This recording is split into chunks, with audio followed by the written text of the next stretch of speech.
The year I turned 21, it was the most memorable year of my life. It was the year that I learned that miracles really do happen in my life. I got my bartending certification. I was about to be 21, and I wasn't doing what my mom wanted me to do. I was making a choice of my own, and this was the year that it was all about Jackie. Super excited. 21st birthday was on a Saturday, best day ever. We had a blast downtown Chicago. I don't remember anything, but there's pictures and people still tell stories, so it must have been good. I went to my corporate job on Monday, and I felt sick, flu-like symptoms. And I never get sick. Maybe I just drank too much on Saturday. My boss made the joke, "You're probably pregnant." No, that's not a joke. In the plan at all, I'm going to be a bartender. Bartenders can't be pregnant. Reluctantly, at my lunch break, I took a pregnancy test and dreaded seeing those 2 lines on that stick, and sure enough, I was pregnant. Great. Good thing I was with my childhood sweetheart, and we had just bought a house, and we were becoming adults because we were 21. But I had to go home and tell him, and he wasn't going to be happy. I went home and I told him, and it took us months to become acclimated to the fact that we were having a baby, and we had to grow up a lot faster than we wanted. This was the year of us to be selfish, and now we had to throw all of that to the wayside and learn how to teach someone else to be an adult when we were still learning ourselves. About 6 months into my pregnancy, we were excited. We signed up for Lamaze class. We planned the baby shower. We painted the room pink and white. We were having a girl. We were excited. Then I had stomach pain again. But this time it was different. It was like a ball. He rushed me to the emergency room. They put the gel on, they strapped me up, they gave me the ultrasound, and they said, "The baby is fine, you're just having contractions." I'm 26 weeks pregnant.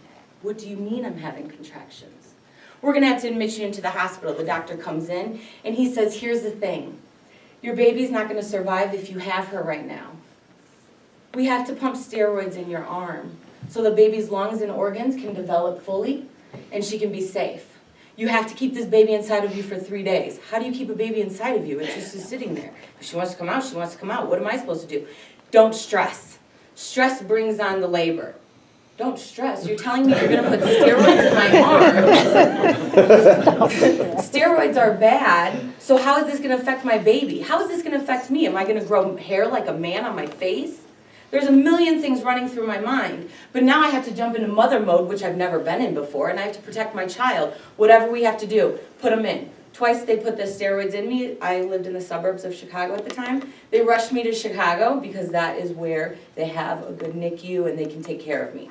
I get to Chicago, the baby's still in, thank God, and then they say, "You can't eat anything, because if you eat, then the baby may come." I can't eat anything. For how long can I not eat anything? "Well, till you have the baby. We're hoping that you're going to wait till 40 weeks.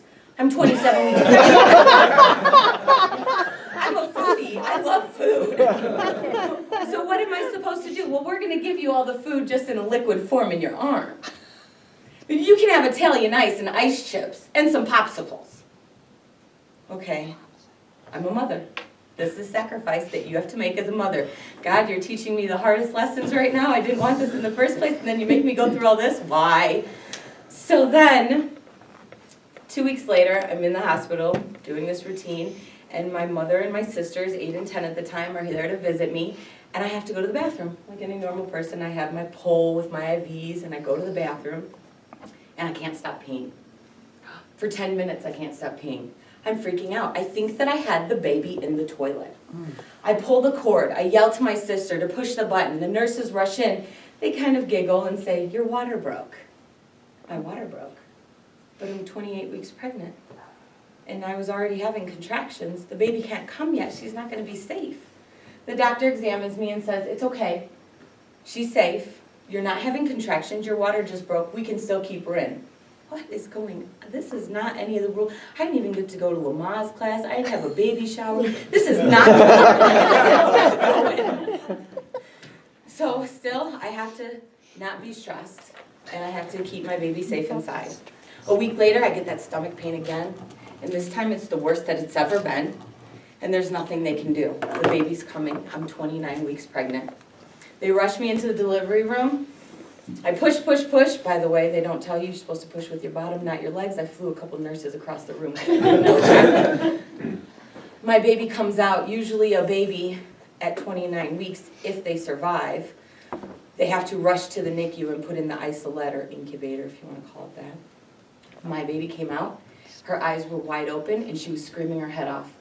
The man that delivered the child, he said that in the 25 years that he's been delivering babies, he's never seen a baby that small, 2 pounds, 13 ounces, in my hands, screaming her head off with her eyes wide open. And at that moment, everything that I went through, all my whys and all my questions were gone. Because my baby just wanted to come out and be with me because we were having so much fun without her. So at that time, I learned that miracles happen to us each and every day. We just may not be paying attention.